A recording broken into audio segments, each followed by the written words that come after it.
ang mga kwento ng pag-ibig, kwento ng buhay at kwento ng pag-asa dito sa Barangay Love Stories. Love Stories.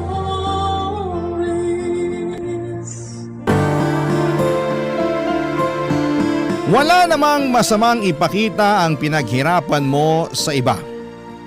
Pero meron yung iba na para bang sumosobra na at hindi na nakakatuwa. Ikaw, kabarangay, naranasan mo na bang mag-flex ng mga pinaghirapan mo? Dear Papa Dudut, mabuhay kayo buong team ng Barangay Love Stories sa number 1 radio station sa Mega Manila, Barangay LS 97.1 Forever. Ako nga pala si Brian, 35 years old at gusto ko lang idulog sa inyo ang problema at kwento ko tungkol sa babaeng nililigawan ko. Siya si Barbie, 25 years old at sosyal. Na-challenge ako noong simula dahil baka high maintenance, pero inassure naman niya ako na hindi siya ganong klase ng babae. Ora lang daw talaga niya ang pagiging sosyal, kaya mas lalo ko siyang nagustuhan. Sa lahat ng mga babaeng nakilala ko, sa kanya talaga ako tinamaan ng husto, Papa Dudut. Iba yung kilig na nararamdaman ko sa tuwing naiisip ko siya. Nasabi ko na nga rin yon sa dating kaklase at kaibigan kong si Martin.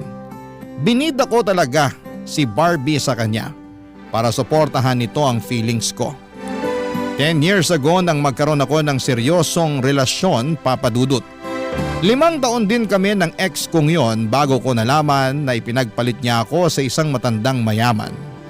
Dinibdib ko yon ng sobra at mula noong nagkahiwalay kami, puro lang ako panghaharot sa mga babaeng nakikilala ko, pero wala naman akong balak na seryosohin sila. Siguro dahil bukod sa hindi pa ako ready ay hindi rin ako totoong interesado sa kanila. Pero nung dumating si Barbie sa eksena, Papa Dudut, nagbago po ang lahat. Naramdaman ko ulit yung kilig at kakaibang saya kapag may nakilala kang taong gusto mo. Kapag kasama ko si Barbie, ang gaan lahat ng nararamdaman ko. Dinadaldal ko nga si Martin tungkol doon nang minsang nagkainuman kami sa bahay. Panay lang ang kantsaw niya sa akin dahil sa wakas daw ay nadali na ako ni Cupido.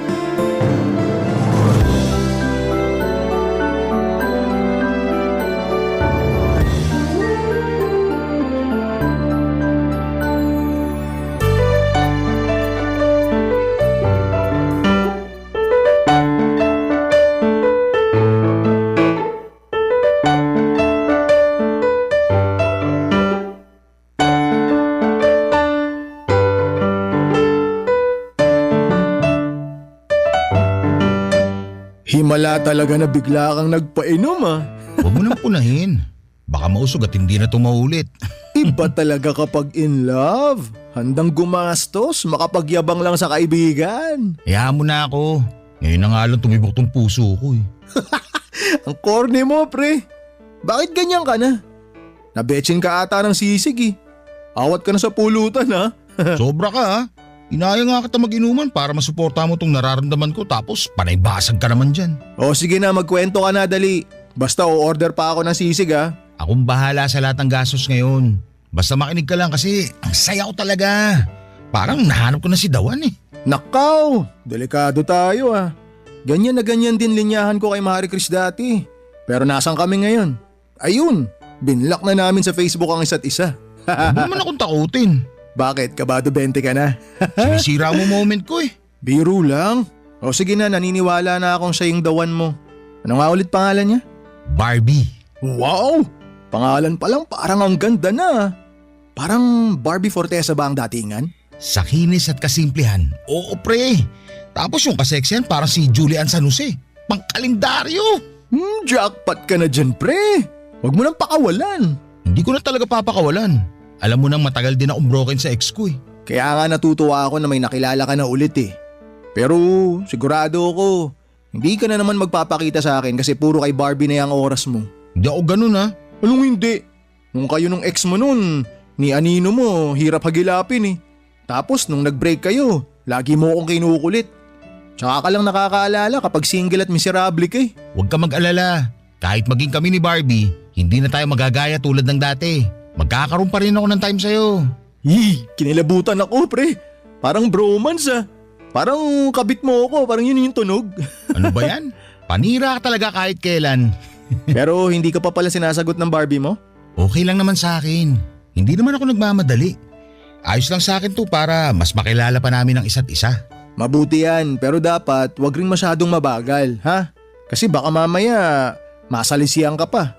Tapos yung mga kasabayan mo, itsurang Raver Cruz, tas may pa-abs na mala David Licauco. Yari tayo.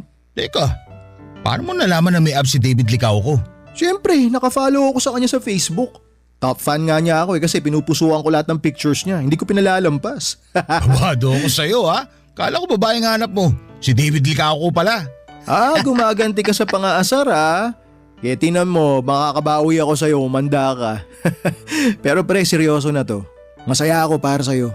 At sana si Barbie na nga talaga. Kasawa ka kasing makita na palipat-lipat ng babae. Talo mo pa mga bubuyog. Alam mo di magtatagal, magwewelga na sila. Talo mo pa sila sa pag-ikot sa mga bulaklak eh. Hindi na ako lilibot sa ibang bulaklak. Si Barbie sapat na. Basta tandaan mo rin pre, kapag broken ka kay Barbie, pwede mo akong ayahin uminom. Basta libre mo lahat, lalo na yung sisig. Loko, hindi ako mabobroken kay Barbie. Itaga mo yan sa abs ni David Licauco. Nagkantsawan pa kaming muli ni Martin at saka pinagpatuloy ang masayang inuman. Kung saan-saan na napadpad ang usapan namin. Pero hindi matanggal sa isipan ko si Barbie, Papa Dudut. Kahit magkausap kami ni Martin ay panayang sulyap ko sa cellphone ko. Magka-chat kasi kami ni Barbie at hinayaan naman ako ni Martin kahit alam niyang wala sa inuman ng focus namin.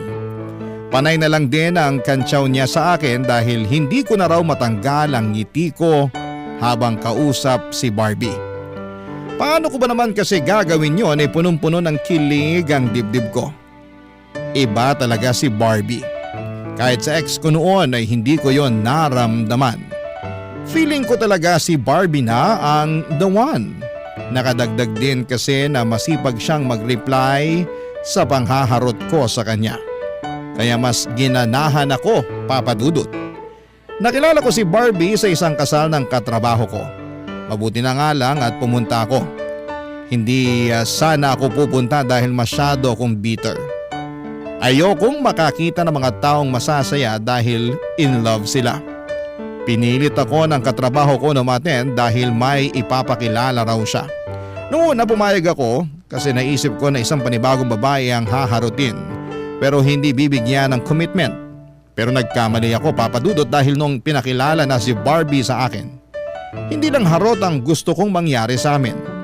Gusto kong magseryosohan na kaming dalawa. Buong gabi kaming dalawa lang ang magkausap. Napansin na ngayon ang lahat kaya kinantsawan kaming dalawa. Wala kaming pakialam noon, Papa Dudut. Masyado kaming masaya para intindihin ang pang-aasar ng ibang tao.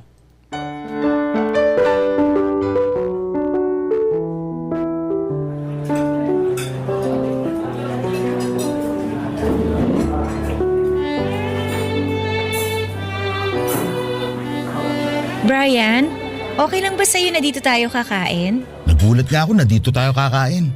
Hindi ba mahal dito?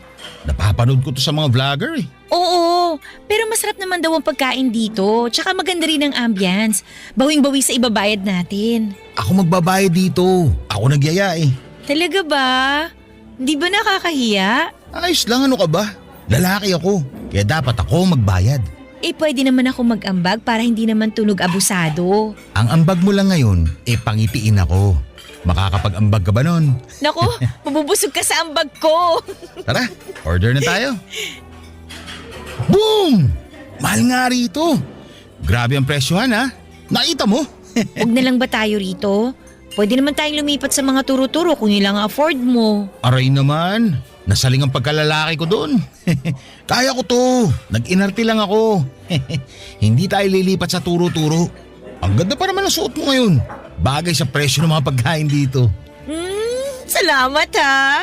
Pinaghandaan ko talaga tong date natin kaya nagmaganda ako. Kala ko nga nasobrahan ako eh. Wala nang masosobra pa kaysa sa presyo ng kanin nila rito. Grabe! Talagang 120 ang isang order ng plain rice na mayroong celery sa ibabaw? Parang masama talaga ang loob mo na kakain tayo rito, no? Huwag na lang kaya nating ituloy to. Ako na tong nahihiya eh. Uy, ikaw naman. Nagbibiro lang ako. Hindi tayo aalis. Kaya ko magbayad dito. Umorder ka lang dyan. Akong bahala. Okay lang ba kung umorder ako ng steak? Magkano bang steak nila dito?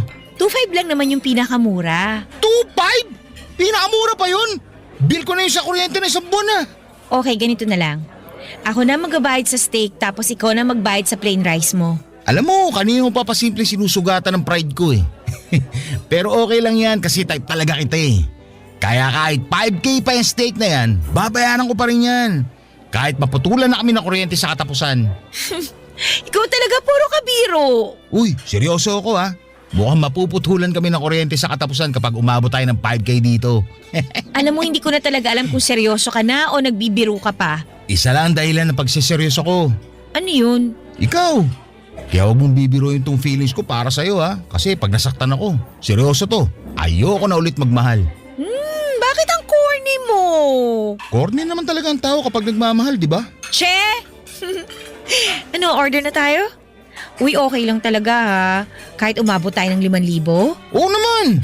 Kung talagang love language mo ang steak, sige, ibibili kita kahit 10,000 pa yan. Brian? Ano yun? Mamaya pag dumating yung mga order natin, picturean mo ako kasama yun ha. Dapat kita rin yung logo ng restaurant na to para alam nila kung saan tayo kumain. Okay lang ba? Huwag mo nang itatapon yung resibo ha, kasi sasama ko yan sa Imamay Day ko. Huwag mong lukutin para naman hindi nakakahiya sa makaka-view. Tara, order na tayo. Papadudot, hindi ko naman minamasama ang gustong mangyari ni Barbie. Ano lang ba naman yung picturean ko siya kasama ang mga malaginto na presyong steak na gusto niyang orderin. Kahit isama pa niya ang resibo ng kabilang table ay wala ring problema sa akin. Ganoon naman kasi ang uso lalo na para sa mga Gen Z. Kailangang i-flex ang good moments. Natuwa lang din ako na siguro i-consider ni Barbie na good moment yung date namin. Noong dumating na nga yung mga order namin ay panay ang picture ko sa kanya. Lahat ng anggulo na gusto niya. Nahirapan pa akong isama pati yung logo ng restaurant kasi nga medyo malayo yon sa amin. Pero nagawan pa rin namin yon ng paraan. Kumukulo na ang sikmura ko pero hindi pa kami tapos magpicturan. Medyo lumamig na yung mga in-order naming steak at hindi na tuloy nakakatuwang kainin. Pero ayos lang kasi nakita ko naman ang saya ni Barbie. Priceless moment na yon sa akin. Panay ang check niya sa mga pictures na kuha ko sa kanya, papadudot. Halos hindi na nga rin niya ako kausapin dahil nakatutok na siya sa cellphone niya. Pinost na pala niya kaagad pagkatapos niyang lagyan ng mga tamang filter ang pictures. Hinayaan ko pa rin siya kahit gusto ko na sanang makipagkwentuhan sa kanya. Ang dami ko pa namang baong kwento sa kanya tungkol sa sarili ko. Pero mukhang mas interesado siya sa mga pangpupuso ng mga friend niya sa Facebook. Nakafeel ako ng lungkot ng gabing yon.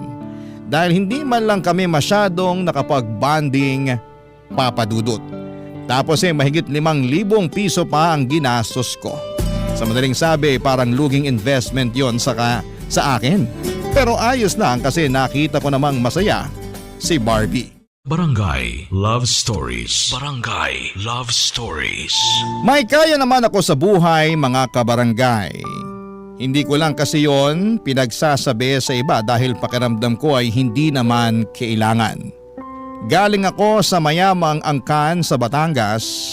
Naambunan na rin ako syempre ng yaman pero gumawa pa rin ako ng sarili kong daan para mapatunayan ang sarili ko. Hindi ko inasa sa pamilya ko ang ikakaunlad ko, papadudot. Proud ako sa sarili kong pagod at tiyaga ko ang nagtulak sa akin sa maayos na buhay. Madalas akong mailang kapag binabati ng mga kakilala ko ang yaman ng pamilya ko. Ayokong umakto na parang may ambag ako roon Oo, at swerte akong napunta ako sa pamilyang hindi problemado sa pera. Pero mas gusto kong sa sarili kong gawa ako nagkaroon ng ipangbabayad ko sa lahat ng mga kailangan ko sa pang-araw-araw. Magkaiba naman kami ni Barbie. Hindi siya lumaki sa mayamang pamilya, pero nagsumikap din naman siya tulad ko.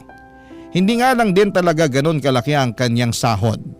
Napansin ko na mahilig siyang bumili ng mga magagarang gamit at kumain sa mga mamahaling restaurant. Doon talaga kami nagkaiba. Mas trip ko kasi yung mga simple lang na gamit at nakakabusog na kainan kahit na hindi ito kamahalan. Pansin ko kasi na puro branded ang gamit ni Barbie. Nung una inakala kong mayaman talaga siya pero nalaman ko na galing siya sa hirap at kahit papaano ay nakakaraos naman. Pinaliwanag niya sa akin, Papa Dudut, na mahilig lang talaga siya sa mga mamahaling gamit dahil nawawala raw ang stress niya sa buhay kapag nakakabili ng mga yon. Ang importante naman daw ay wala siyang natatapakang tao sa mga hiling niya at hindi pa naman daw siya nababaon sa utang. Hindi man ako komportable sa naging sagot niya pero tinanggap ko yon. Kaya lang ay parang na-turn off ako minsan nang mag-date kami sa isang luxury mall. May ginawa siya at hindi ko yon nagustuhan.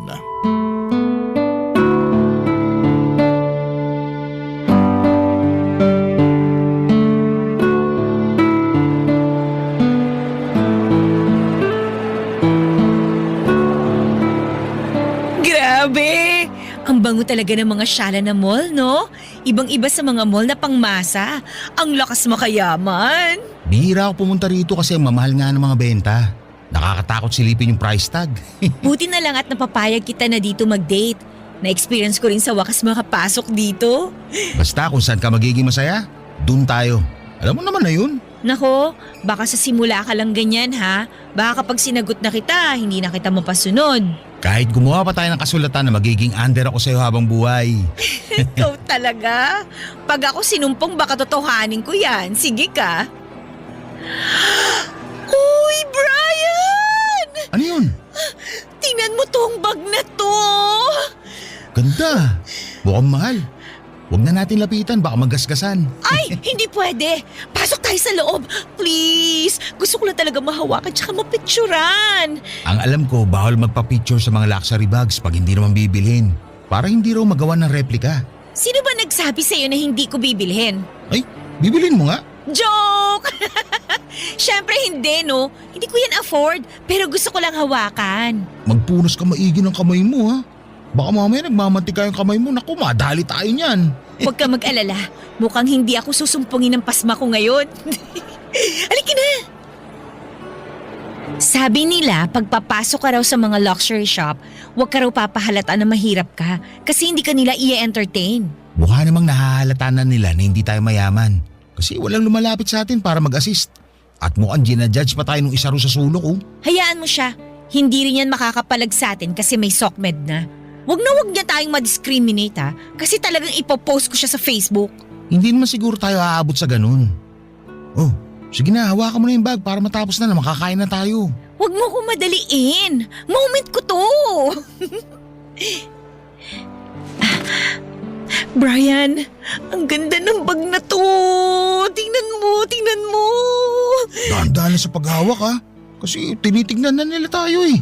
Ayan, mukhang papalapit na yung isa. Huwag ka kasing kabahan. Harangan mo ko saglit. Harangan? Bakit? Para hindi nila makita na pipicturean ko tong bag. Bawal ngang picturean yan. Kaya nga si simple tayo, di ba? Harangan mo ko dali bago sila makalapit. Sige, pero dalian mo, ha? Ayan, nakadalawang picture na ako. Okay na to, tara na. Mabuti pa nga.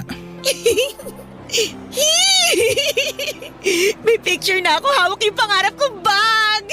Ay, grabe yung kaba ko dun, ha? Buti, nakalabas na tayo bago nila tayo usasain. Wala na akong pakialam sa kanila, no? Basta masaya ako na meron na ako ipopost mamaya sa Facebook ko. Ipopost mo talaga? Eh, hindi mo naman binili, ha? Kahit na, kunwari na lang na nabili ko na. Di naman nila malalaman yun. Konting crop lang sa pictures ko kanina, magbumukhang sa akin na yung bag. Pero paano kung may ibang makahalata o makaalam? Eh malalaman lang nila yon kapag sinabi mo. Kaya itiko mo lang yung bibig mo ha. atin-atin lang to. Okay? Nagmadali na nga kaming lumayo sa pwesto namin yon para makahanap na kami ng pwedeng maupuan. Panay na kasi ang pangungulit ni Barbie na maupo na kami para ma-edit at ma-post na niya ang pictures na kuha niya kasama ang pangarap niyang bag. Napunta kami sa isang Chinese restaurant. Mas ipopost kesa umorder. Ako na tuloy ang nahiya sa waiter na pabalik-balik para ma-check kung may orders na kami. Ang tagal din bago niya na-edit ang mga pictures. Kasi raw yung mga naunang inuna nito na ayusin ang edit niya. Nagmukhang hindi sa kanya yung bag. May gusto sana akong sabihin sa kanya pero alam kong ikakasama niya ng loob yon. Hiyaan ko na ring magpakatotoo sa kanya kasi ayokong ma-offend siya sa akin. Lalo na't gusto ko na talaga siya, Papa Dudut. Iniisip ko na lamang na yun naman na siguro ang huling beses na gagawin niya ang mga bagay na yon. Pero hindi nangyari ang iniisip ko. Sa next date namin, gusto ulit niyang bumalik sa luxury mall na yon para magsukat naman ng mga mamahaling damit at magpapanggap na OOTD niya ang suot niya. Buti sana kung binili niya pero pinahirapan niya lang ang mga nag-a-assist sa kanya. Wala siyang binili maski isa. Sabi niya hindi pa raw niya afford bilhin yon kaya makukontento na siya na i-post na lamang yon at magkunwaring sa kanya talaga ang mga yon. Wala naman daw magtatanong basta wag lang daw akong sasagot kung sakaling may mga has na magtanong tungkol sa mga ipinopost niya. Ganon na siya kakomportable sa akin, Papa Dudut. Nakwento ko yon kay Martin nang minsan akong dumalaw sa kanila.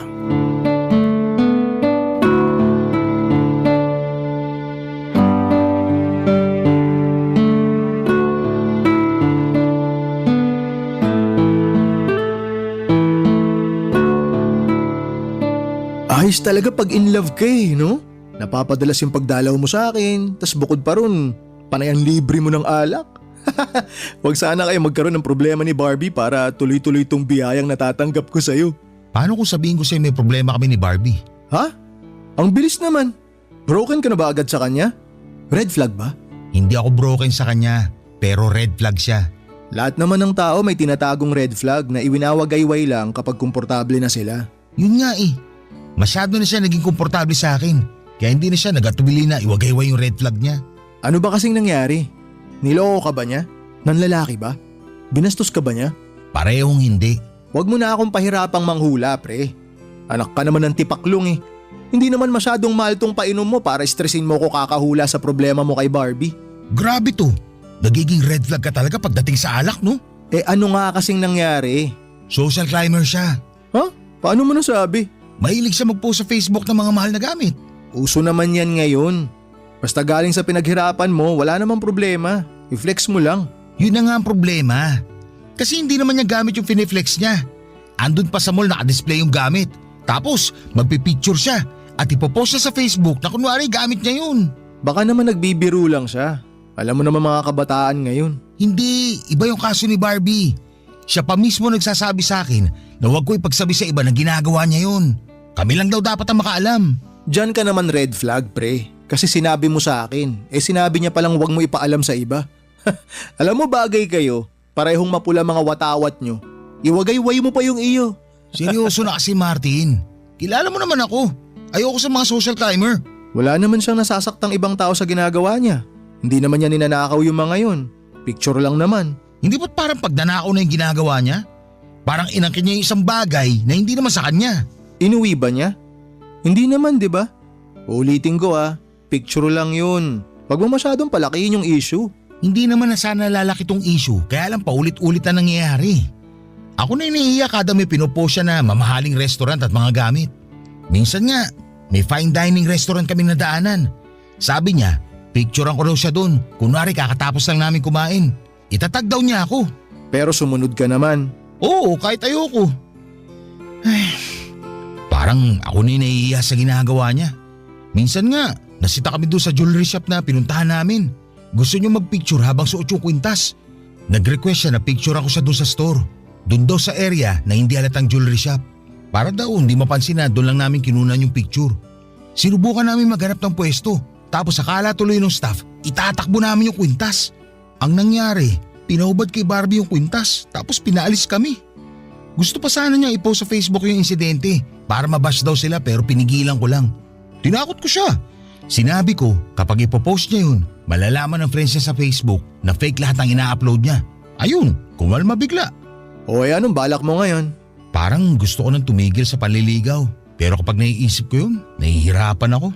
Malamang, gusto mo na eh. Ano ba sa tingin mo pwede kong gawin ngayon? Siguro hayaan mo na muna. Basta wala naman siyang natatapakang tao, ayos pa rin yun. Ano bang mas pipiliin mo? Low-key at simpleng babae pero cheater naman? O yung ma-flex sa mga mamahaling gamit na babae pero mukhang loyal? Pili ka pre. Natahimik ako sa sinabi ni Martin, Papa Dudut.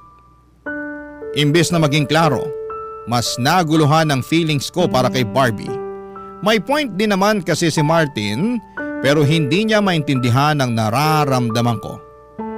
Nag-change topic na lamang kami para hindi na ako ma-stress kakaisip sa kanya. Maayos naman kasi talaga si Barbie. Sa akin lang siya nagpapaligaw at alam kong loyal na siya sa akin. Ni minsan kahit may gwapong dumaan sa harapan namin ay hindi niya yon pinapansin dahil nakafocus siya sa akin. Ibang kilig na nararamdaman ko sa tuwing ginagawa niya yon. Malambing din siya at maunawain sa mga maliliit na kapalpakan ko. Hindi rin siya tinotoyo. Saka syempre, ang laking bonus na maganda siya at sexy. Ano pa bang mahihiling ko, hindi ba? Kaya lang nadali niya kasi ang pinakaayaw ko sa isang tao. Yung pagiging social climber. Marami akong inalis sa buhay ko ng mga taong ganito. Lalo na yung mga hindi na nga afford ang marangyang lifestyle pero pinipilit pa rin para lamang may maipagyabang sa ibang tao. Nakakalungkot lang makakita ng mga ganito, Papa Dudut, at mas lalo lang akong nalungkot dahil kabilang si Barbie sa kanila. Gustuhin ko mang iwasang makita ang pagiging social climber niya pero hindi ko magawa. Paano ba naman kasi? Kade-date namin sa kaka-date namin, mas lantaran niyang ipinakita ang pagiging social climber niya. In-overthink ko tuloy na baka gamitin niya ang pera ko para lamang magmukha siyang sosyal at angat sa iba. Parang hindi ko masisikmura yon, Papa Dudut. Parang hindi ko kakayanin. Barangay Love Stories. Barangay Love Stories. Kinaya ko pa ba ang pagiging social climber ni Barbie? Oo, sinubukan ko pa rin. Nagkunwari na lamang ako na okay lang at lagi ko na lang iniisip ang good sides niya kapag nati-turn off na ako sa mga ipinapakita niyang pagiging social climber. Minsan nga ay gusto niyang manood kami ng sine pero dapat daw doon sa mga reclining chair para magmukhang premium at maisip agad ang mga tao na hindi regular na sinihan ang pinasukan namin. Maaga rin kaming pumasok sa loob ng sinihan para lamang makapag-oras siya bago magsimula ang pelikula. Pinakita rin niya ang mamahaling kape na hindi rin naman niya ininom daw dahil acidic siya. For the picture lang daw, Papa Dudut. Isang beses din ay nagsukat siya ng mamahaling sapatos, nagpa-pedicure siya at foot spa para bumagay sa sapatos na isusukat niya. Mahalang sapatos na yon at alam niya sa sarili niyang hindi niya yon bibilhin. Pero kailangan pa rin niyang picturean para ma-post sa Facebook. Siyempre, inari na naman niya ang sapatos na yon kahit sinukat lang naman niya. Kasabwat pa nga ako dahil ako ang nagpicture sa paa niya habang suot niya yon. Ako rin ang nag-edit para magmukhang hindi floor ng mall o shop. Nakakahiya talaga yon pero ginawa ko pa rin kasi habang tumatagal, nahuhulog naman na ang puso ko sa ibang magaganda niyang kinikilos. Doon naman siya bumabawi. Pero pagkatapos niya makabawi, gagawa na naman siya ng mga bagay na agad kong hindi magugustuhan. Yun ang naging cycle naming dalawa, Papa Dudut.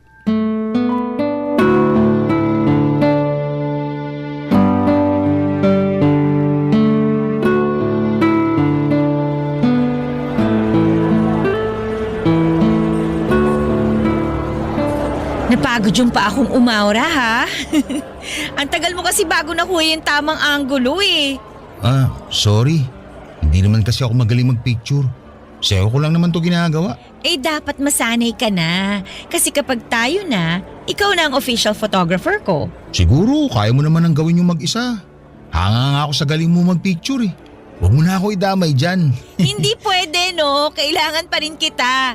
Para makarelate ka na rin sa mga boyfriend na taga-picture ng maaarte nilang girlfriend. Ay, hindi na ako makapaghintay na maging official na tayo. Bakit kasi hindi mo pa ako sagutin ngayon? Oy, may lakad ka ba? Ba't nagmamadali ka? Ikaw kaya nagsabi na hindi ka na makapaghintay na maging official tayo. Wait lang kasi. Sure naman na sasagutin kita balang araw eh. Pero ngayon, wait lang muna. Bakit? Tetestingin mo pa ba ako? Hindi naman. Kasi gusto kitang sagutin kapag nasa ibang bansa na tayo. Ha? Hindi ba cute yun sa'yo? Sa ibang bansa magiging tayo? So, kailangan muna natin pumunta sa ibang bansa para sagutin mo ako? Kasi pwede naman. Mahilig naman ako mag-travel. Hindi ako mahilig mag-travel eh. Tsaka sayang lang ang pera, mapapagod lang ako sa kakalakad. Mabilis din ako mahilo sa biyahe, hindi ko kaya. Nalalabuan ako sa gusto mo mangyari. Gusto mo, sa ibang bansa ako sagutin. Pero ayaw mo naman mag-travel para mangyari yun. Ayaw mo lang yata ako sagutin eh. Ay, teka, mali pala ako ng pagkakasabi doon. Ang gusto ko lang mangyari, yun bang magmukhang nasa ibang bansa kita sinagot? At pwede naman mangyari yun. Anytime, pwede ako mag-leave sa trabaho para lang matupad na yan. Hindi mo naman naintindihan eh. Ay nako, hindi mo na kailangan gawin yan. Hindi na tayo gagastos ng mahal. Meron akong mas practical na alam. Mas practical? Paano? May kakilala ka bang magaling mag-edit ng pictures? Nagagawa mo naman yun kahit sa simpleng app lang sa cellphone mo, di ba? Iiba pa rin yung professional para walang bahid ng pandaraya. Anong ibig mong sabihin? Pwede na kitang sagutin anytime. Basta may mahahanap kang mag-e-edit ng picture natin na kunwari nasa Korea tayo. Yung tipong nasa ilalim tayo ng cherry blossoms. Yung bang nakasuot tayo ng puffer jackets. Yung ramdam na ramdam ko tuloy yung lamig. Yung ganon. Eh bakit hindi na lang tayo pumunta ng Korea para totoo na? Ako nang bahala sa gastos para lang ma-experience mo rin yun. Eh sabi ko naman sa'yo, hindi ako mahilig mag-travel. Uunahin ko na lang ibili ng gamit kaysa ipang bakasyon ko, no? So yun talaga ang gusto mo? Magaling mag-edit? Kuha-kuha mo talagang idea ko. Ay, para may ma-post ka sa Facebook, tama ba? Oo, grabe. Iba na talaga ang connection nating dalawa. Gets na gets mo na yung gusto ko. Pero sa panahon ngayon, kahit gaano kagaling yung nag-edit, mahalata pa rin. Marami nang magagaling na mga mata ngayon. Mahirap na kapag nagkabukingan, nakakahiya. Hindi yan. Marami akong friends sa Facebook na alam agad kapag edited ang picture o hindi. E di i-hide natin sa kanila. Basta yun lang naman yung gusto ko eh. I-edit tayo sa iba't ibang lugar sa Korea. Gusto ko yung mga sikat na tourist spot doon ha. Tsaka kung pwedeng mag-edit na may kasama tayong sikat na artista sa Korea. Di ba? Kunwari kasama natin nagsasamgyupsal. Perfect yun, di ba? Perfect yun. Parang hindi ako sigurado kung gusto ko yan. Alam ko na bibigla ka pa lang ngayon. Pero mamaya pagka uwi mo, marirealize mo na maganda yung idea ko. At least, hindi ka nagagastos pang travel natin, di ba? Kailangan lang nating magpanggap. Hindi ako makapaniwala sa sinabi ni Barbie, Papa Dudut. Pero inintindi at inunawa ko pa rin. Siguro'y ganun lang talaga siya, baka may nangyari sa kanya noon kaya naging social climber siya. Sinubukan pa rin niya akong kumbinsihin tungkol sa ideya niya. Umuo na lamang ako para tumigil na siya. Pero ayoko talaga. Buong gabi na magkasama kami at wala siyang ibang bukang bibig kundi ang matuloy ang plano niya. Hindi pa rin ako nagsasalita tungkol doon. Nagtampo tuloy siya dahil nahalata niyang naiinis na ako. Nagpahatid na siya sa bahay at hindi niya ako tinext o chinat man lang. Nalungkot ako kaya minessage ko siya at sinabing payag na ako sa gusto niya. Naghanap talaga ako ng magaling mag-edit ng picture para magmukhang nasa Korea kami. Nagbayad ako ng malaki para lamang magawa yon. Natuwa si Barbie nang makita mga picture na inedit. Doon na niya ako sinagot. Pinost ni Barbie ang pictures namin at hindi ko yon inaccept sa timeline ko nang itag niya ako. Andun pa rin kasi ang hiya ko. Lalo na't Nag-copy-paste din siya ng quote mula sa ibang magkarelasyon na vlogger. Hiyang-hiya talaga ako sa ginawa niyang yon. May mga taong nagko-comment at pabirong nagsasabi na baka edited daw. Pero nilabanan ni Barbie yon at sinabing totoo ang lahat. Nag-comment pa siya ng flight tickets namin kunwari pero kinuha lang niya mula sa internet ang mga yon. Kabado talaga ako na may makahalata. Halos atakihin ako ng anxiety dahil sa mga ginagawa niya. At nung hindi ko na talaga natiis, ginost ko na siya. Ilang beses niyang sinubukang puntahan ang bahay ko pero lagi akong nagtatago. Hindi ko siya kayang harapin dahil baka hindi ko ma-filter ang dapat kong sabihin sa kanya, Papa Dudut.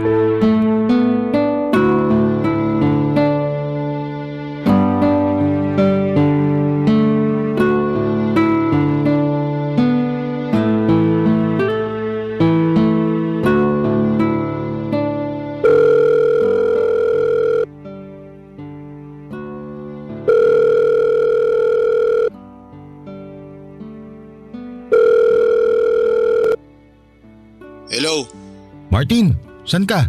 Siya tayo? alas 10 pa lang ng umaga pre. Okay na yan. Mag-almusal ka na tapos punta mo na ako dito sa bahay. Ako nang bahala sa lahat. Ano bang nangyayari sa'yo? Bakit ang aga-aga alak agad ang bungad mo? Teka, naghiwalay na ba kayo ni Barbie? Paano mo nalaman? Lahat ng taong broken nag-aayang uminom sa umaga. Bakit kayo naghiwalay? Kasasagot niya lang sa'yo, di ba? Walang formal breakup. Ginost ko na lang siya. Uy, mali naman yan. Kaya po nga pangit tingin sa atin ng mga kababaihan dahil sa mga ganyang gawain eh. Kasalanan naman kasi ni Barbie.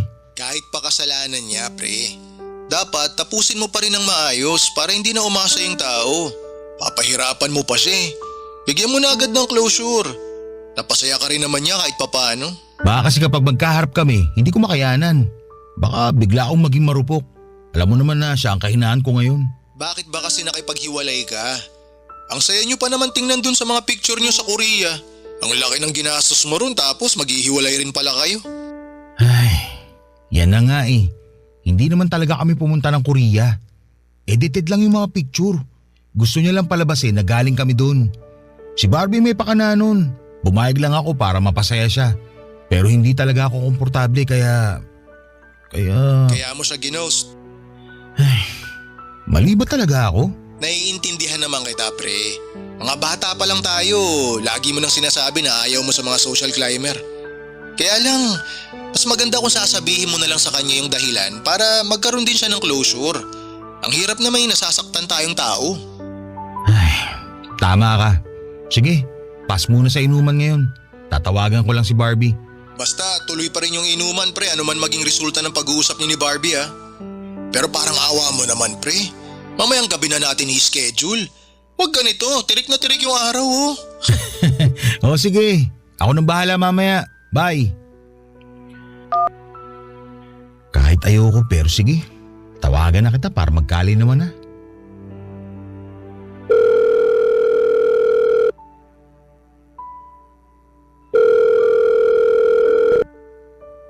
Oh, mabuti naman at nagparamdam ka na. Sorry kung natagalan bago kita tinawagan. Kulang nga tong tawag eh. Kailangan mo magpakita ng personal sa akin. Ano ba kasing nangyari? May problema ba tayo? Meron. Eh di sabihin mo sa akin para alam ko. Hindi yung bigla ka na lang nawawala. Talo mo pang babaeng may toyo? Barbie, gusto ko lang mag-sorry kung hindi ako nagparamdam sa'yo ng ilang araw. Eh ano ba kasing dahilan? Bakit hindi ka na lang bigla nagparamdam? Kasi ayoko na. Anong ayaw mo na? Bala ko talaga na i-ghost ka eh. Para hindi na ako mahirapan na sabihin sa'yo yung totoo. Kasi alam ko masasaktan ka. Pero hindi naman tama na gawin ko yun sa'yo. Kaya tumawag ako para formal na makipag-iwalay. Ang galing mo rin no? Matapos mo akong makuha at saka ka biglang aayaw. Pare-pareho talaga kayong mga lalaki eh. Sa una lang kayong magaling. Gusto naman talaga kita eh. Hanggang ngayon. Huwag ka na magsinungaling. Yan ang pinakaayaw ko sa lahat eh. Hindi ako nagsisinungaling. Ay. Kaya gusto ko na rin aminin sa'yo yung totoo para hindi rin mabigat to sa dibdib ko. Barbie, social climber ka. Hindi ko yun nagustuhan. Anong social climber? Hindi ako ganun no? Kapal ang mukha mo ah. Simpleng tao lang ako na simpleng mga bagay lang ang gusto. Sige, ganito na lang. Hindi ako natuwa sa mga pinost mong mamahaling gamit sa Facebook, lalo't hindi naman sa iyo yun. Huli na rin talaga yung pagpapa-edit mo ng pictures natin na kunwari nasa Korea tayo. Doon talaga ako nadali. Ayoko na. Eh di sana sinabi mo sa akin yan. Tsaka wala naman akong ginawang masama. Nagnakaw ba ako? Nanira ba ako ng ibang tao? May mga tao bang napariwara dahil sa mga post ko? Wala naman, di ba? Ang babaw ng panghuhusga mo sa akin. Barbie, ang gusto ko lang sana. Tuloy-tuloy ang sasabihin mo. Baka mamaya hindi pa kita matansya. Tama lang na maghiwalay na tayo.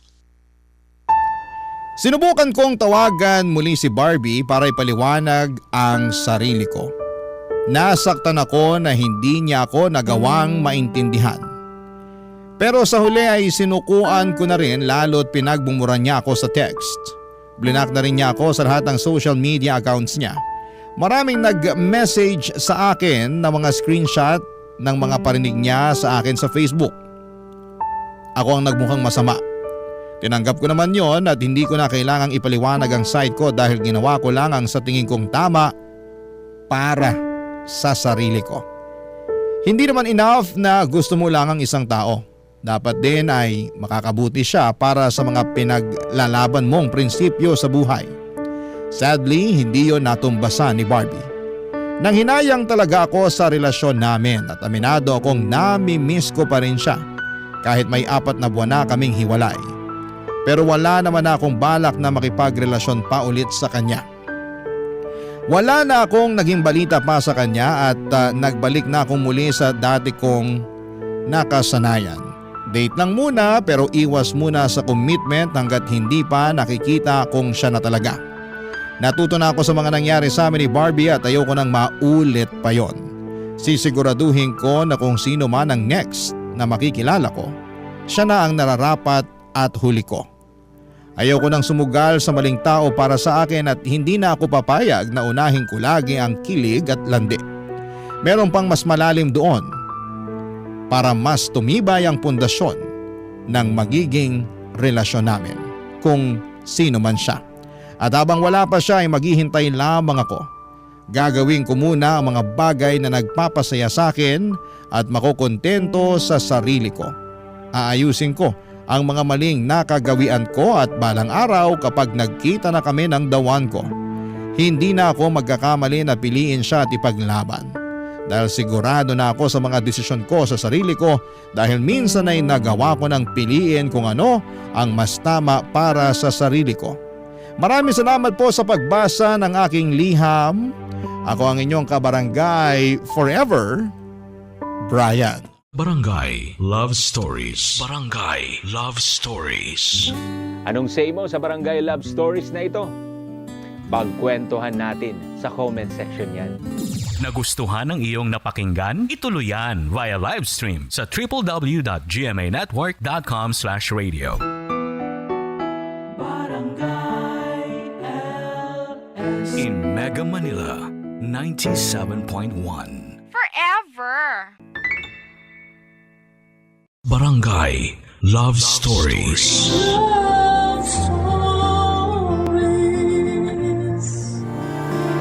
Mga kapuso, ang pamilya ang pangunahing support system ng isang tao. Pero minsan kapag sila ang nagiging dahilan ng problema natin, mas pinipili na lang ng ilan na sila'y talikuran. Ikaw kabarangay, maituturing mo bang supportive o stricto ang mga magulang mo? Dear Papa Dudut, hello Papa Dudut, my name is Marty, 30 years old mula sa Taguig. Ang story na pinadala ko sa inyo ay nangyari 10 years ago noong 20 years old pa lamang ako. Isa po ito sa mga darkest moments ng buhay ko at gusto ko itong i-share para maging lesson sa mga kabataan sa ngayon. 4 kaming magkakapatid. My father is a police officer while my mom is an HR manager. Hindi kami mayaman pero I can say na meron kaming convenient life. Lahat po ng pangangailangan at gusto namin ay madali lang naming nakukuha. Pero despite that, may isang bagay ako na hindi ko makuha-kuha during my younger years. At eto ay ang kalayaan.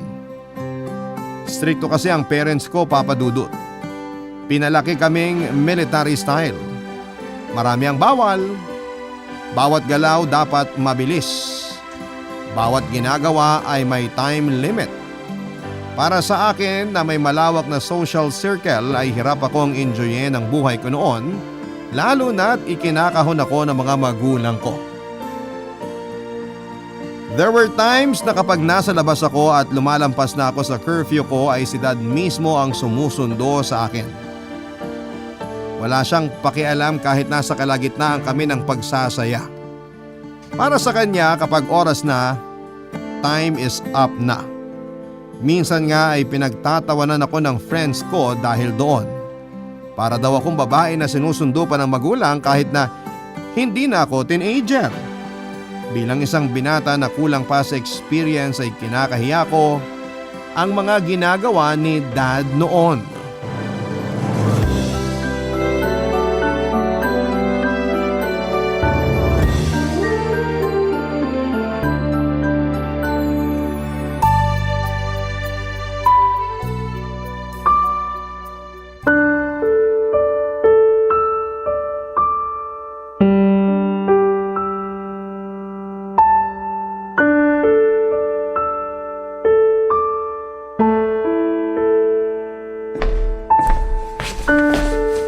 Ma, pwede ba tayo mag-usap? Urgent ba? Busy ako ngayon eh. Marami pa akong papers na kailangan pirmahan. Pwedeng mamaya na lang? Please, kahit ngayon lang, bigyan niyo ako ng time. Fine, ano bang kailangan mo? Kailangan mo ba ng pera? Sa daddy mo ka humingi. Hindi ko kailangan ng pera. Ang kailangan ko freedom. Ma, alam niyo ba kung anong ginawa sa akin ni Dad? Ano? Pinahiya niya ako sa harap ng mga kaibigan ko. Nasa bar kami kagabi tapos para akong bata na sinundo niya pa uwi. O anong masama doon? Ikaw naman pala yung sinundo eh. Hindi ba dapat thankful ka na may sundo ka pa? 20 years old na ako. Hindi na ako teenager para sunduin pa. Kaya kong umuwi ng sarili ko lang. Hindi naman kasi yun yung point. Ang gusto ng daddy mo, umuwi ka sa tamang oras na napagkasunduan ninyo. Hindi ba ang usapan nyo by 11 nakauwi ka na? 11 PM kakasimula pa lang ng nightlife. Sino namang uuwi ng ganun kaaga? Yung mga anak na marunong rumispeto sa magulang nila, sila yung umuwi ng maaga. Marty, nagpaalam ka at pinayagan ka kasi nag-promise ka na 11 uuwi ka na.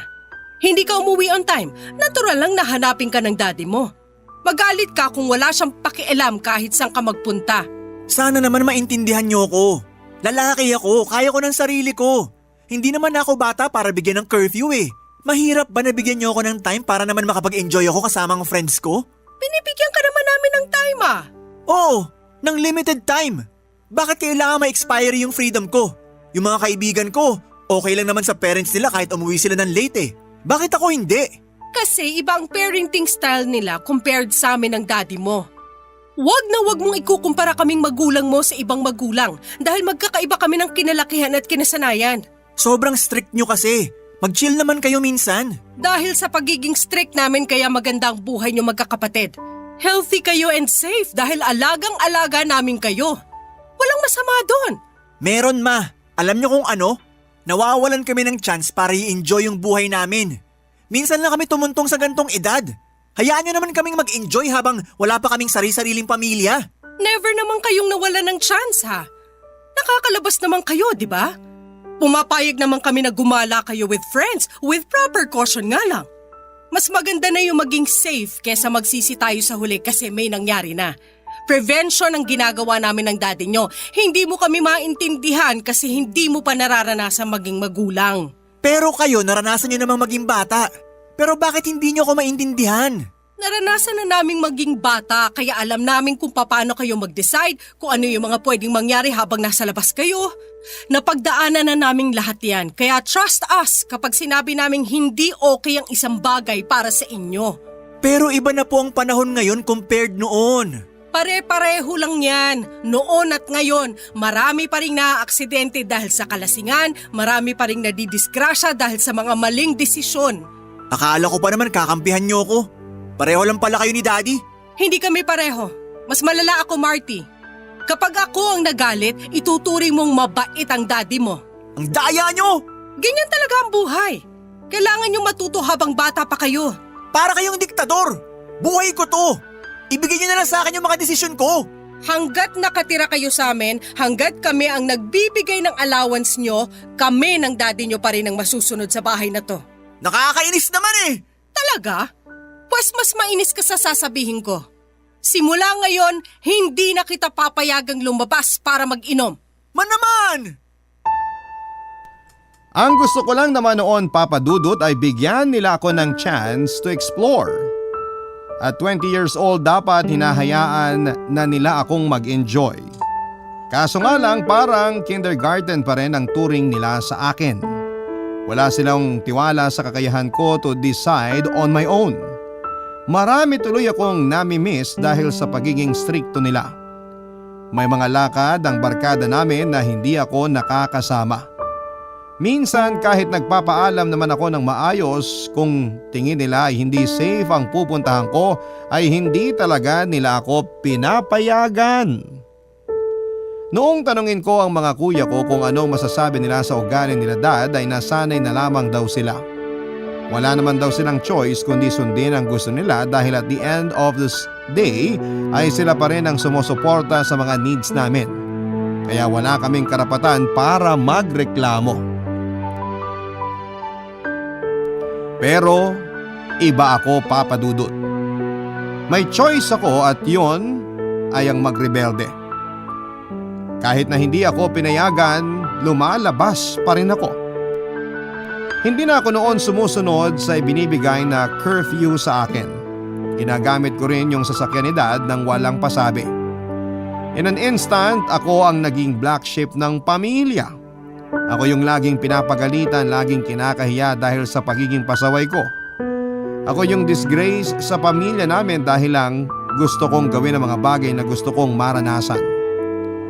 Nang mga oras na yon kasi ay gusto ko lang iparamdam sa kanila kung gaano ako nasasakal sa pagiging strict nila sa akin. Daig ko pa ang family pet namin na bawal lumabas. Laging naka-leash at ikinukulong. As a result ay nalayo ang loob ko sa pamilya ko dahil parang hindi nila maintindihan ang pinanggagalingan ko, Papa Dudut.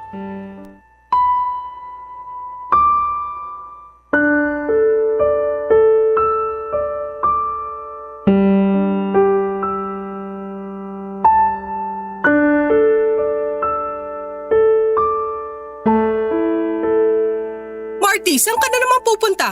Sa labas po. Lalabas ka? Sinong kasama mo? Sina Carlo. Hinihintay na nila ako sa labas. Nagpaalam ka ba? Nagpaalam po ako kay Dad. Anong sinabi niya?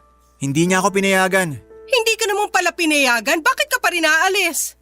Narealize ko lang po kasi na matanda na ako. Kaya hindi ko na kailangan magpaalam pa sa inyo. At sino nagsabi? Kung hindi ka pinayagang lumabas, walang lalabas. Bakit ba ganyan kayo sa akin? Wag mo kong artehan. Bumalik ka sa loob, marami pa tayong bisita, hinahanap ka. Wala naman akong bisita dyan eh. Puro bisita lang yan ni Dad. Di nyo nga kami pinayagang uminom ng barkada ko eh. Dito na mismo sa bahay yan ha. Tapos bawal pa rin. Sobrang strict nyo sa akin. Grabe. Kung gusto mong gawin ang mga bagay na gusto mo, maghanap ka ng trabaho para makapagsarili ka at hindi ka na puro reklamo, okay? Sa ngayon, sumunod ka muna sa amin. Pumasok ka na at may group picture pa tayo. Family picture daw. Ayoko nga. Hindi nyo nga sinusunod wish ko. Tapos kayo gusto nyo pagbigyan ko kayo? No way! Gusto mo bang pagalitan ka na naman ng daddy mo? Eh di pagalitan niya ako. Kailan ka pa naging ganyang kabastos? Yan ba ang nakukuha mo sa pagbabarkada mo? Lumalaki ka ng suwail ha? Hindi po to dahil sa barkada. Dahil po to sa paghihigpit nyo. Sa amin mo pa talaga binigay ang sisi. Kami na nga itong ginawa lahat para maging maayos ang buhay nyo, kami pa talaga ang masama. Pakinggan mo nga yung mga lumalabas sa bunganga mo, tama ba yan? Kung hindi nyo ako mapagbibigyan sa mga gusto ko, hindi ko rin ibibigay ang gusto nyo. Pwes, magpatigasan tayo. Walang lalabas ngayon. Ma! Subukan mong lumabas. Ipapaalam ko sa daddy mo lahat ang ginagawa mo. Sana hindi na lang kayo naging mama ko. Anong sabi mo? Ang sabi ko, sana hindi na lang kayo naging magulang ko. Sakit mo magsalita ah. Pagkatapos ng sacrifices namin sa inyong magkakapatid, ganito ang isusukli nyo?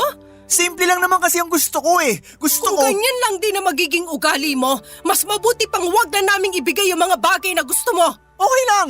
Kaya ko naman mag-provide para sa sarili ko. Marty, wag mong hintayin na may mangyari pang masama bago ka matuto. Eh di mangyari na mangyari.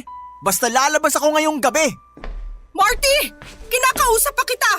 Pakisabi na lang po kay Daddy na wag na akong hanapin. Hindi ko siya haharapin. Pambihira! Ang titigas ng ulo ng mga bata ngayon!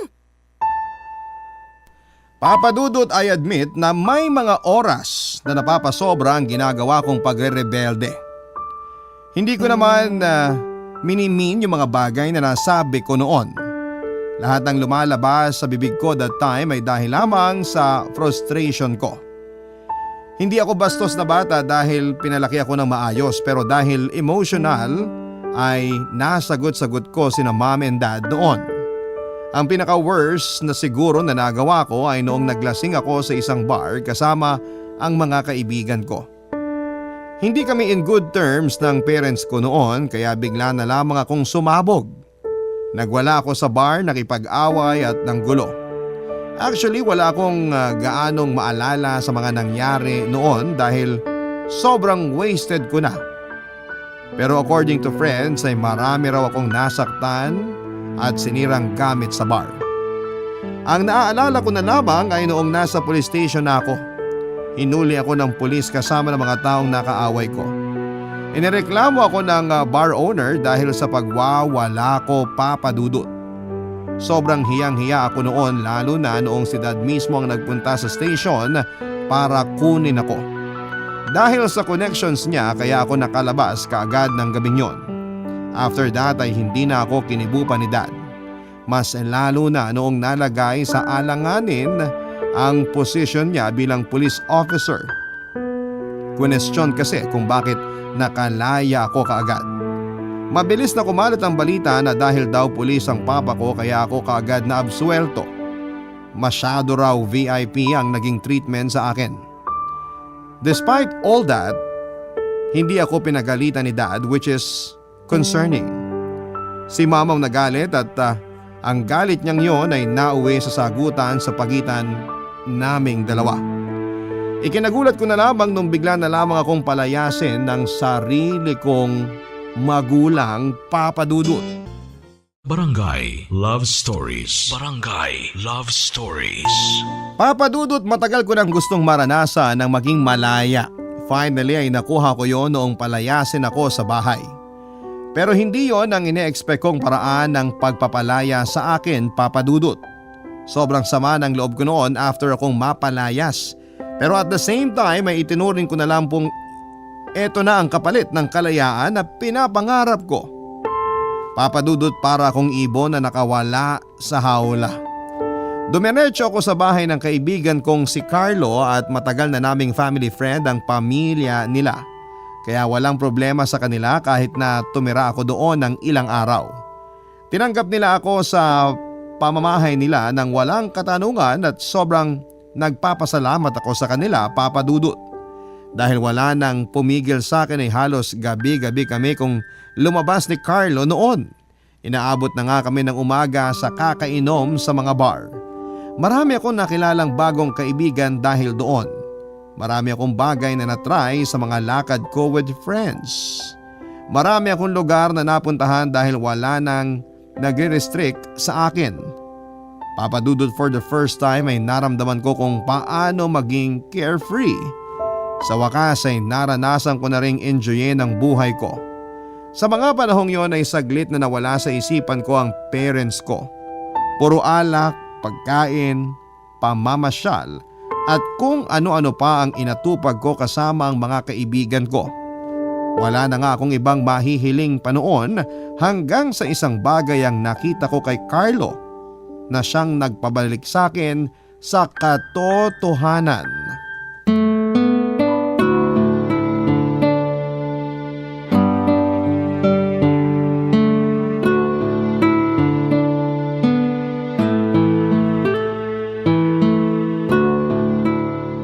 O tapusin mo na, dali. Sandali lang, wala akong kasama. Teka, antayin mo ako. Mabubuhay na uli yung karakter ko. Dali! Ayan, may kalaban na. Lalabanan ko na to. Sandali lang, wag ka munang pumalag. Defend ka lang muna. Wala na, nag-gank na ako eh. Ay, ano ba yan? Talo na naman tayo. Bawi na lang next game. 1 game ulit tayo? Mamaya na. Di ka pa ba nagugutom? Kain muna tayo. Actually, medyo gutom na nga ako. Wait lang, text ko lang si mama kung may dinner na. Sige. Teka, ikaw ba to? Saan? Tung naka-display na picture sa desk mo. Ako nga yan. Ang liit mo pa dito ah. Chubby ka pala nung bata ka. Family picture namin yan nung graduation ng ate ko. Mabuti pa kayo may ganyan. Marami talaga kaming family picture.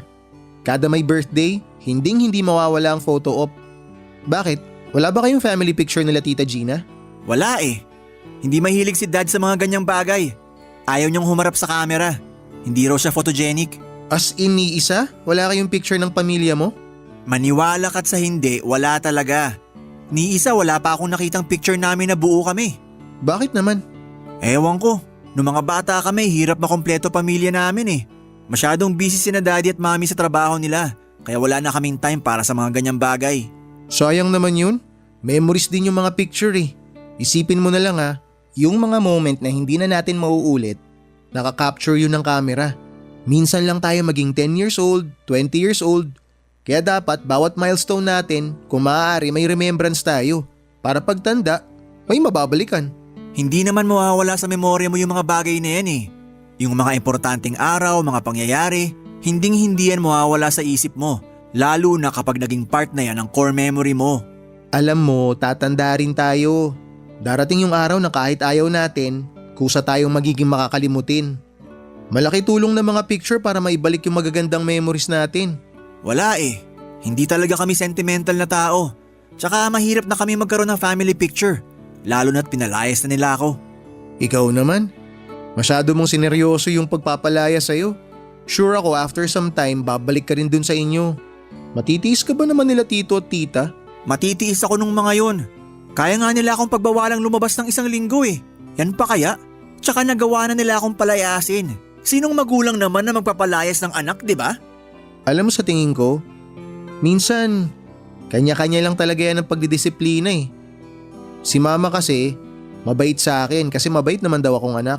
Mas mabait pa nga ako sa'yo eh. Huwag ka nga. Hindi kaya. Pero seryoso, alam mo, huwag ka masyadong magalit sa magulang mo.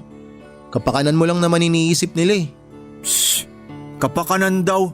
Di nga nila kayang ibigay yung bagay na magpapasaya sa akin eh.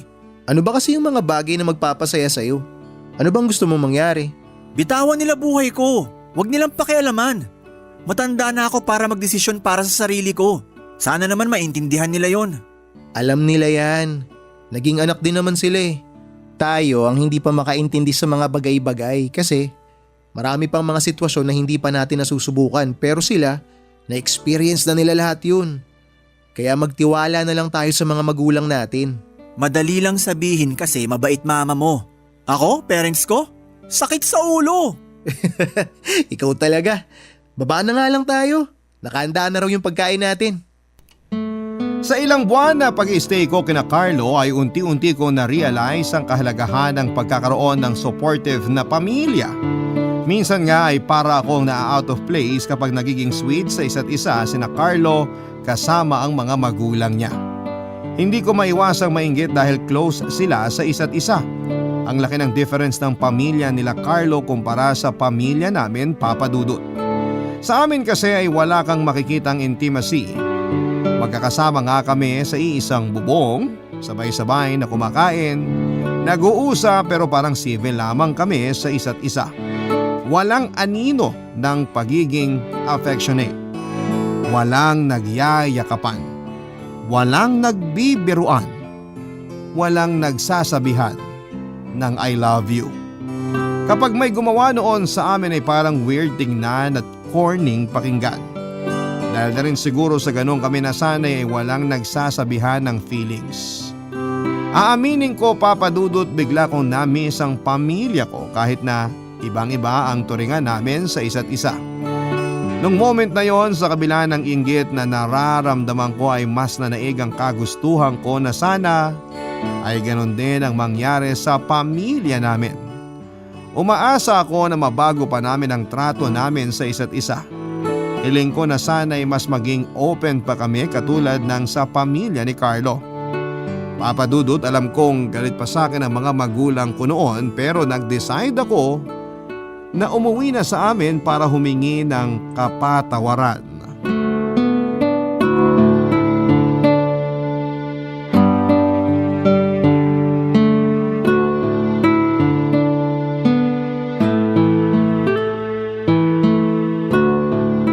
Tita Zenny, magpapaalam na po pala ako.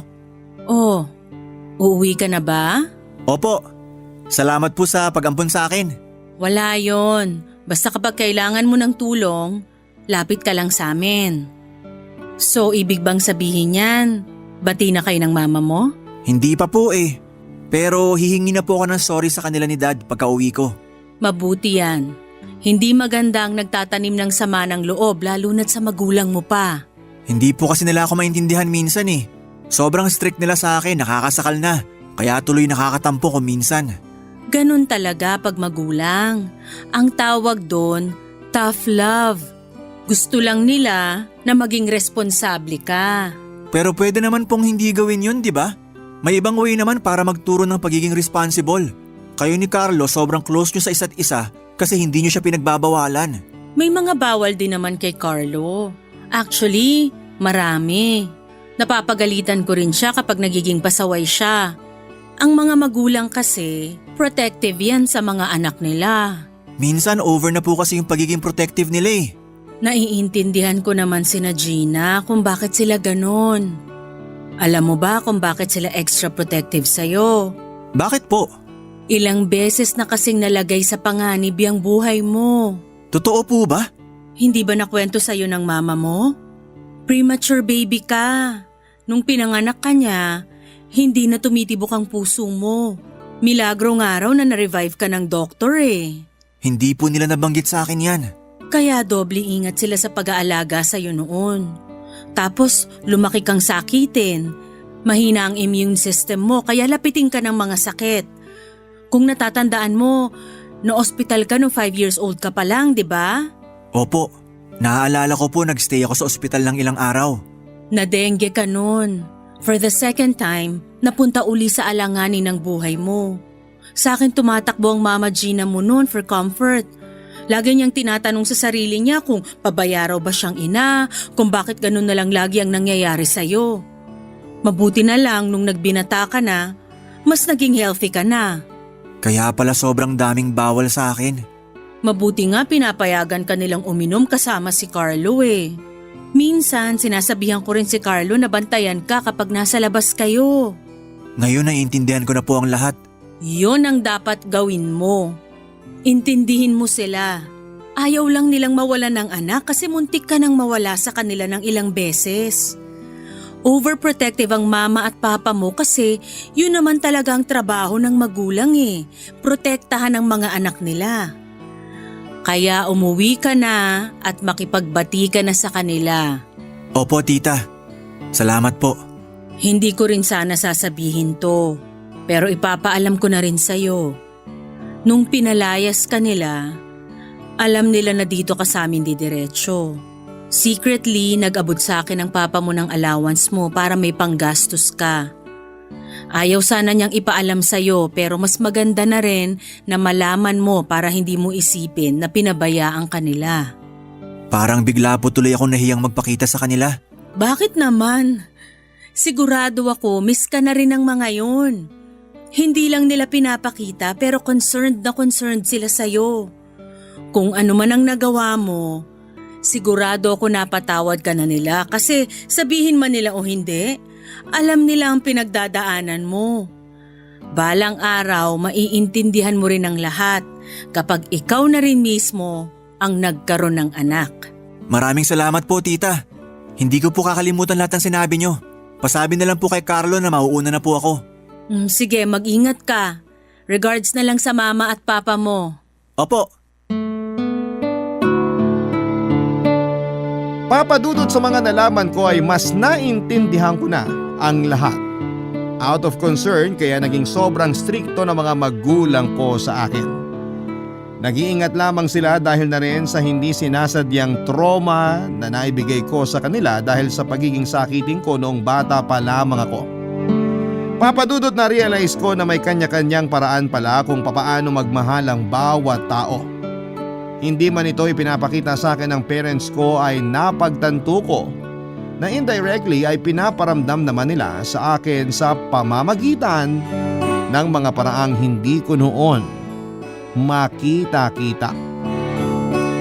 Bumalik ako sa bahay namin at ang unang ginawa ko ay nag-sorry sa mga magulang ko.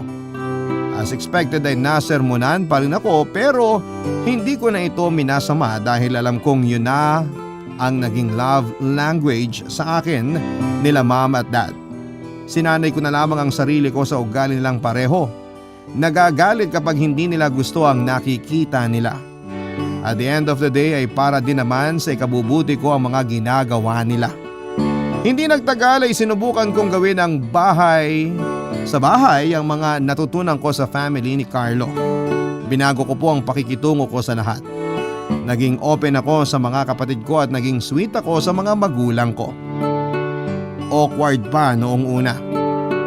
Tinataasan pa nga ako ng balahibo kapag nagsasabi ako sa kanila ng I love you. Pero kahit ganoon ay walang katumbas sa mga ngiti sa mata nila mom at dad tuwing ipinapakita ko sa kanila ang pagmamahal ko. Hindi man nila ito ina-acknowledge ay ramdam ko ang saya nila. Sa ginawa kong pagbabago ay naging okay noon ang lahat. Hanggang sa isang araw ay isang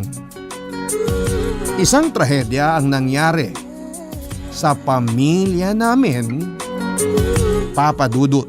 Barangay Love Stories. Barangay Love Stories. Birthday noon ng kapatid ko, Papa Dudut. Para i-celebrate ito ay naisipan ng buong pamilya na mag-out of town. Nagpunta kami sa Lucena para bisitahin ang mga kamag-anak namin doon sa Quezon sa mother's side. For the first time ay doon ko lang nakita na naging chill ang parents ko. Masaya pala sila kasama kapag wala sa trabaho. Kaya naman pala nilang maging masaya at makipagbiruan.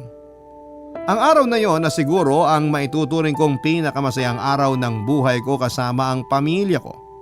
Puro tawanan lamang kami at walang bawal. Walang nagmamadali, walang time limit. Doon na rin kami nabigyan ng chance para magkaroon ng family picture. One thing na kinaiingitan ko kay Carlo noon. Plano ko yung ipa-frame para i-display sa bahay namin. Gusto ko rin na magkaroon ng wallet size version nito para may maitago ako sa wallet ko. Pero Papa Dudut, sa likod ng masayang salo-salo ay isang trahedya pala ang nakahandang kasunod nito na never kong ine-expect na mangyayari. Pauwi na kami noon galing sa Lucena, si Dad ang nagdadrive habang nakikinig siya ng music. Tulog ang lahat dahil pagod sa nangyaring celebration. Crystal clear pa sa ala-ala ko ang mga pangyayari. Isang OPM ang nasa radyo that time noong marinig ko ang pagsigaw ni Mama.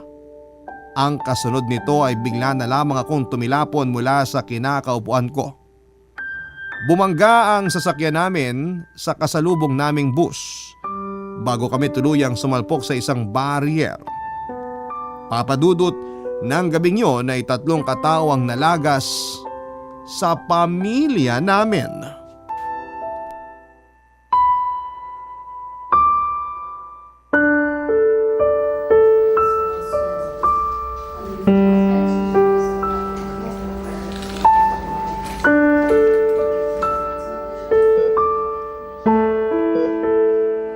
Ma? Dad? Nasaan kayo? Oh, Marty, gising ka na pala. Thank you, Lord. Nasaan sina Dad? Magpahinga ka na muna. Mamaya na lang kita i-update sa mga nangyari. Wala ka bang nararamdamang masakit? Gusto mo magpatawag ako ng nurse para i-check ka? Wag na. Medyo mabigat lang ulo ko. Nasaan na sina Dad? Okay lang ba sila? Kumain ka na lang kaya muna. Mahigit 1 araw kang tulog eh. Sigurado ako gutom ka na. Nagdala si mama ng pagkain para sa'yo kaninang umaga para kainin pagising mo. Carlo, nasan pamilya ko? Okay lang ba sila? Okay lang naman ang ate mo. Galos lang ang tinamo niya. Pupunta na raw siya dito mamaya. Mabuti naman. Sina Dad, nasan sila? Alam mo, sabi ng doktor, kapag nagkamalay ka na, ang una mong gawin, magpalakas. Kaya kumain ka muna bago tayo magkwentuhan. Ano, kaya mo bang bumangon? Bakit mo ba iniiwasan tanong ko? Tinatanong kita kung nasan ang daddy ko. Okay lang ba siya? Safe ba siya?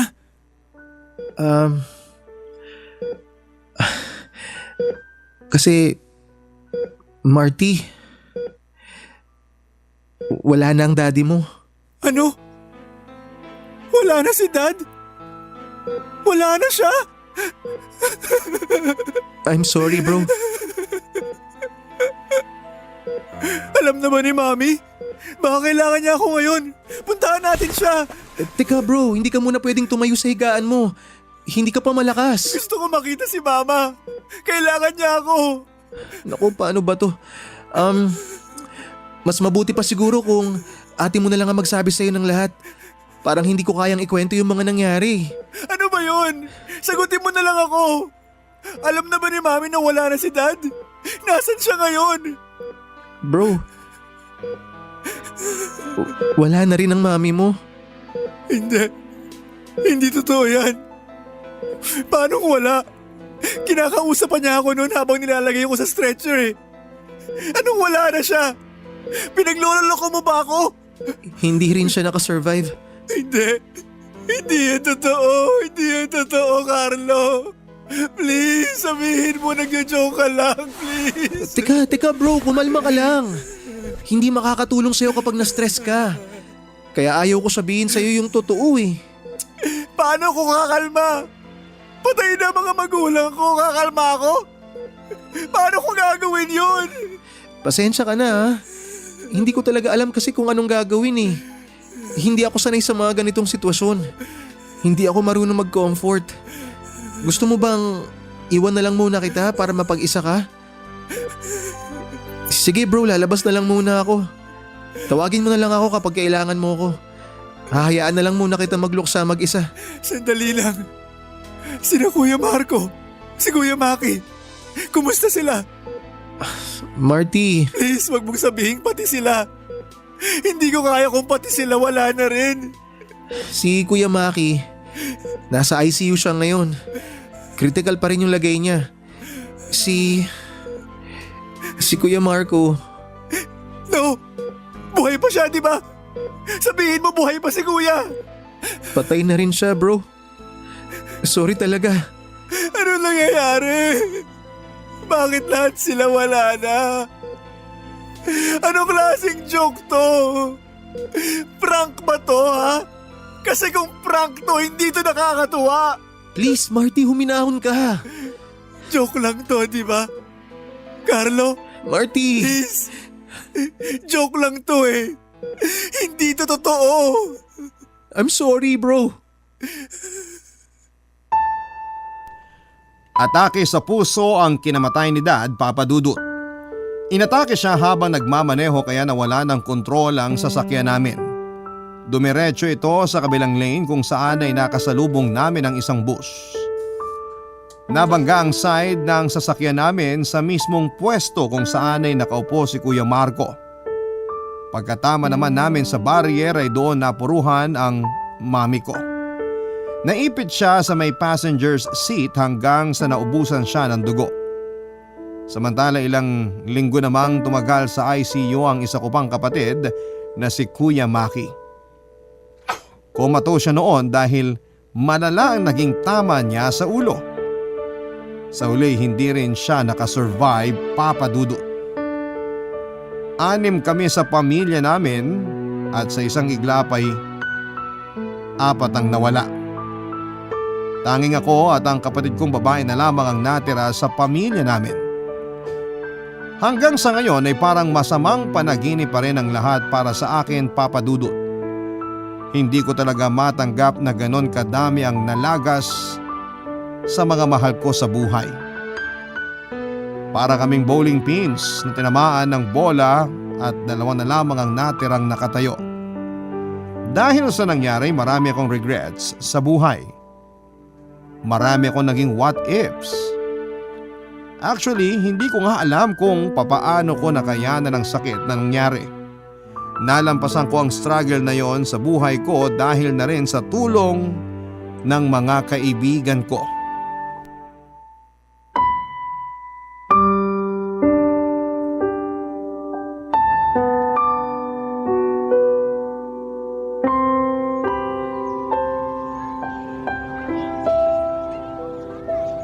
Ano bro?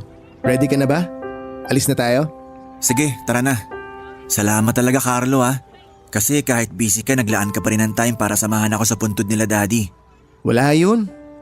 Gusto ko rin namang bisitahin sina Tito eh. Oh, ano yung hawak mo? Family picture namin. Nagpa-print ako para may maiwan akong picture namin sa puntod nila. Mabuti naman nagkaroon kayo ng family picture. Sabi mo nun, hirap kayong mabuo kaya wala kayong picture. Nakunan to nung nasa Lucena kami.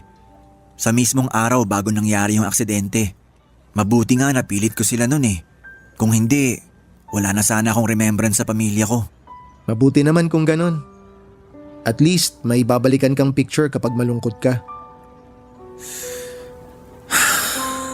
Hanggang ngayon, hindi pa rin ako makapaniwala sa nangyari. Hanggang ngayon parang nasa loob pa rin ako ng masamang panaginip. Ang hirap tanggapin bro. Mahirap talaga yan bro. Lalo na't hindi lang isa kundi 4 yung nawala sa'yo. Naiintindihan ko yung sakit na nararamdaman mo. Pero bro, tandaan mo, huwag mong madaliin yung healing process mo. May karapatan kang magluksa kahit kailan mo gusto. Hayaan mo lang na oras ang magdikta kung kailan matatanggap ng puso mo yung nangyari. Sana nagkaroon man lang ng pahiwatig. Binigyan man lang sana ako ng premonition para kahit papano may nagawa ako. Ang dami ko pinagsisisihan bro. Wala naman nag-expect na mangyayari yun eh. Yun nga eh. Hindi ko in-expect na gano'n na mangyayari dahil doon na-take for granted ko yung mga oras na kasama ko ang pamilya ko. Kung alam ko lang sana na gano'n na mangyayari, edi sana naglaan pa ako ng mas mahabang oras na kasama sila. Sana nasabihan ko man lang sila kung gaano ko sila kamahal. Sana nakapag-thank you man lang ako sa lahat ng sacrifices na ginawa nila sa akin. Sana nakabuo pa ako ng mas maraming memories kasama sila. Sana nakapag-sorry man lang ako sa mga maling nagawa ko. Kahit hindi mo nasabi yun sa kanila, alam naman nila na mahal mo sila. Alam naman nila na thankful ka, na nagsisisi ka. Kasi kung sincere yung feelings mo, kahit hindi mo sabihin, ramdam nila yun. Ang unfair talaga ng mundo. Sa dami ng pwedeng mangyari sa pamilya namin. Bakit ito pa? Hindi natin alam ang sagot dyan bro kung bakit, pero alam ko na may rason kung bakit nangyari sa'yo yun. Kung bakit nangyari to sa pamilya mo.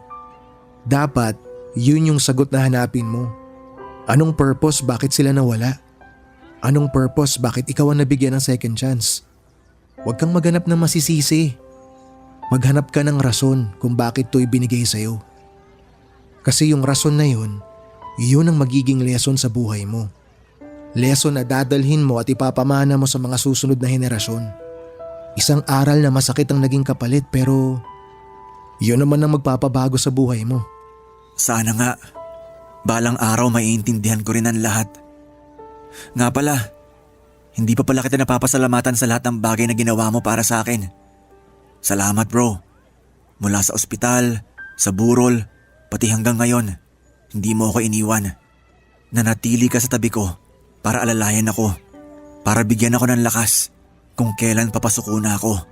Salamat ah. Promise, babawi ako sa'yo. Wala yun bro. Natural lang naman yun. Ganun ako pinalaki ng mama ko eh. Huwag ko raw talikuran yung mga kaibigan ko na nangangailangan ng tulong. Alam ko naman na kapag sa akin nangyari to, huwag naman sana i-adya ni Lord pero alam ko na gagawin mo rin kung anong ginagawa ko sa'yo ngayon. Ganun ang kaibigan eh, di ba? Walang iwanan. Maraming salamat talaga. Ano, tara na? Baka mamaya abutan pa tayo ng ulan eh. Balita ako may bagyo ngayon. Meron ba? Sige, tara. Pinilit kong bumangon sa kabila ng mga nangyari. Nahirapan ako mag-adjust noong una dahil biglang naging tahimik ang dati busy naming buhay.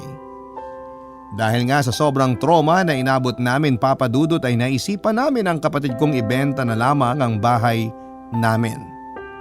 Ang perang nakuha namin mula dito ay ginamit namin para kumuha ng kondo na sakto lamang sa 2 tao. Ang natira ay tinabi namin sa bangko at ginawang puhunan ng kapatid ko para sa kanyang negosyo. Sa ngayon, 30 years old na ako. Pamilyadong tao na po ako, Papa Dudut. Kung tatanungin niyo ako kung paano ako nakapag-move on mula sa mga nangyari sa buhay ko, ay hindi pa ako nakakapag-move on, Papa Dudut. Hanggang ngayon ay may kirot pa ring nararamdaman ng puso ko tuwing naaalala ko ang mga nangyari. Araw-araw ay nami-miss ko pa rin ang mga kapatid at mga magulang ko.